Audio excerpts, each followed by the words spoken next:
আপনার কি কিডনি আছে? কিডনি থাকলে সমস্যা আছে? চলুন দেখি কিডনিতে সমস্যা আছে কিনা। তার আগে জেনে নেই কিডনি কি। কিডনি আসলে শরীরের অত্যন্ত গুরুত্বপূর্ণ একটি অঙ্গ। প্রতিটি মানুষের শরীরে দুটি কিডনি থাকে, এটি আমি না বললেও আপনি জানেন।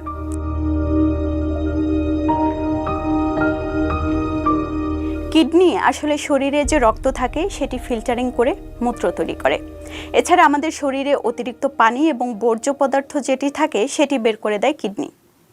এছাড়া আমরা যে খাবার খাই সেটি থেকে লবণ এবং খনিজ পদার্থ রক্তে মিশে যেতে সহায়তা করে কিডনি। এছাড়া রক্তচাপ নিয়ন্ত্রণে রাখা, হাড়ের গঠন মজবুত রাখা এবং নতুন রক্তকণিকা তৈরিতেও সাহায্য করে কিডনি। এখন ভাবুন, কিডনি যদি ঠিকমতো কাজ না করে কি হবে? যেসব কাজের কথা বললাম এগুলো ব্যাহত হবে। বাংলাদেশে যে কিডনি ফাউন্ডেশন নামে একটি বেসরকারি সংস্থা আছে, তাদের এক জরিপ বলছে যে বাংলাদেশের মোট জনসংখ্যার প্রায় 2 কোটি কোনো না কোনো ধরনের কিডনি রোগে ভুগে থাকেন, আর প্রতি বছর অন্তত 40,000 কিডনি নষ্ট হয়। প্রথমত কিডনি ফেলিওর, এটি তো আমরা সবাই শুনেছি কিডনি ফেলিওরের কথা, তবে এর আরেকটি নাম আছে, সেটি হচ্ছে ক্রনিক কিডনি ডিজিজ, একে সিকেডিও বলা হয়ে থাকে। ক্রনিক কিডনি ডিজিজ হচ্ছে কিডনির এমন একটি অবস্থা যখন কিডনি দীর্ঘমেয়াদে ভালোভাবে কাজ করতে পারে না। সব বয়সী মানুষের মধ্যেই ক্রনিক কিডনি ডিজিজ দেখা যায়, তবে যারা একটু বয়স্ক তাদের মধ্যে এই আশঙ্কা একটু বেশি থাকে। ক্লান্তি বোধ করা, শ্বাসকষ্ট হওয়া, পায়ের গোড়ালি বা পা বা হাত ফুলে যাওয়া, অসুস্থতা বোধ করা এবং সবশেষ প্রস্রাবের সাথে রক্ত পড়া, এসব উপসর্গ থাকলে অবশ্যই চিকিৎসকের কাছে যেতে হবে। যারা সিস্টাইসিস বা মূত্রাশয়ের সংক্রমণে ভোগেন তাদের মধ্যে কিডনিতে সংক্রমণের আশঙ্কা অনেক বেশি থাকে। তবে তার মানে এই নয় যে আপনি যদি মূত্রাশয়ের সংক্রমণে ভোগেন তাহলে আপনার অবশ্যই কিডনিতে সংক্রমণ হবে। এটি তখনই হয় যখন ব্যাকটেরিয়া মূত্রাশয় থেকে কিডনি পর্যন্ত পৌঁছে যায়। অর্থাৎ যদি একবার কিডনিতে ব্যাকটেরিয়া পৌঁছে যায় তাহলে সেক্ষেত্রে কিডনিতে সংক্রমণ হওয়া ছাড়া আর কোনো উপায় থাকে না।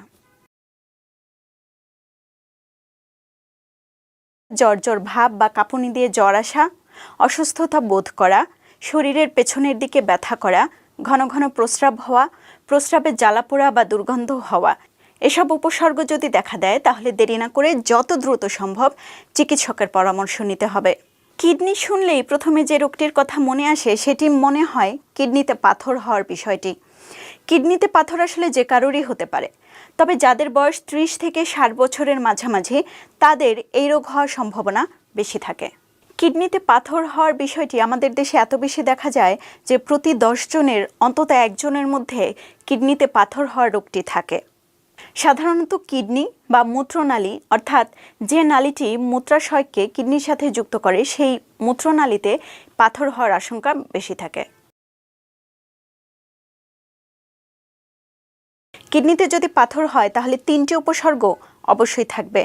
তার মধ্যে একটি হচ্ছে তলপেটের একপাশে ব্যথা, থেমে থেমে তীব্র ব্যথা অনুভব করা এবং অসুস্থতা বোধ করা, আর সেই সাথে বমি।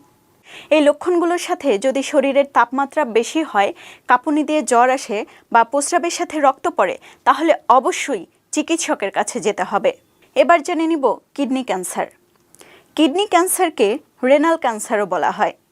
সাধারণত 60 থেকে 70 বছর বয়সীদের মধ্যে কিডনি ক্যান্সার হওয়ার আশঙ্কা বেশি থাকে। 50-এর কম যাদের বয়স তাদের মধ্যে এই ক্যান্সার হয় না বললেই চলে। কিডনি ক্যান্সার যদি প্রাথমিক অবস্থায় ধরা পড়ে তাহলে এটি সম্পূর্ণ নিরাময়যোগ্য। তবে যদি একদম শেষ পর্যায়ে গিয়ে কিডনি ক্যান্সার ধরা পড়ে তাহলে সেক্ষেত্রে এটি প্রায় নিরাময় হয় না বললেই চলে। কিডনি ক্যান্সারের আসলে তেমন কোনো উপসর্গ থাকে না বললেই চলে। সাধারণত অন্য ধরনের পরীক্ষা করতে গিয়ে কিডনি ক্যান্সার ধরা পড়ে, তবে কিছু বৈশিষ্ট্য আছে যা কিডনি ক্যান্সার থাকলে চোখে পড়ে। কিডনি ক্যান্সারের ক্ষেত্রেও 3টি লক্ষণ বেশ গুরুত্বপূর্ণ। এর মধ্যে একটি হচ্ছে প্রস্রাবে রক্ত পড়া বা প্রস্রাবের রং গাঢ় হয়ে লাল বর্ণের হওয়া। দ্বিতীয়টি হচ্ছে পাঁজরের ঠিক নিচে বা শরীরের পেছনের দিকে একপাশে ব্যথা করা। এবং তৃতীয়টি হচ্ছে শরীরের পেছনের দিকে পিণ্ড বা ফোলা ভাব। এ ধরনের উপসর্গ থাকলে চিকিৎসকের পরামর্শ নেওয়া উচিত। তবে তার মানে এই নয় যে আপনার এ ধরনের উপসর্গ রয়েছে তাই বলে আপনার কিডনি ক্যান্সার হয়েছে। তবে একটি কথা অবশ্যই মাথায় রাখতে হবে, সতর্কতা সবার আগে। আপনি কি কিডনিকে ভালো রাখতে চান? তাহলে জীবনযাত্রায় 5টি পরিবর্তন নিয়ে আসুন। প্রথম পরিবর্তন, বেশি বেশি তরল খেতে হবে। বেশি বেশি তরল খেলে কিডনি ঠিকমতো কাজ করার সুযোগ পায়। প্রস্রাব সবসময় খড়ের রঙের হতে হবে। যদি এর রং গাঢ় হয়ে যায় বা লাল হয়ে যায় তখন বুঝতে হবে যে শরীরে তরলের পরিমাণ কমে গেছে। 2, স্বাস্থ্যকর খাবার খান। পরিমিত এবং স্বাস্থ্যকর খাবার আপনার শরীরে সব ধরনের ভিটামিন এবং খনিজ উপাদানের যোগান দেয়।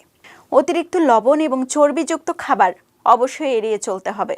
3, নিয়মিত পরীক্ষা করে রক্তচাপ নিয়ন্ত্রণে রাখতে হবে, কারণ অতিরিক্ত রক্তচাপ কিডনি এবং হৃদরোগের ঝুঁকি বাড়িয়ে দেয়। 4 নম্বর, ধূমপান পরিহার করুন এবং আপনি যদি অ্যালকোহল নিয়ে থাকেন তাহলে অ্যালকোহলও পরিত্যাগ করতে হবে অথবা এর মাত্রা কমিয়ে দিতে হবে। 5 নম্বর, কিডনিকে ভালো রাখতে স্লিম থাকুন।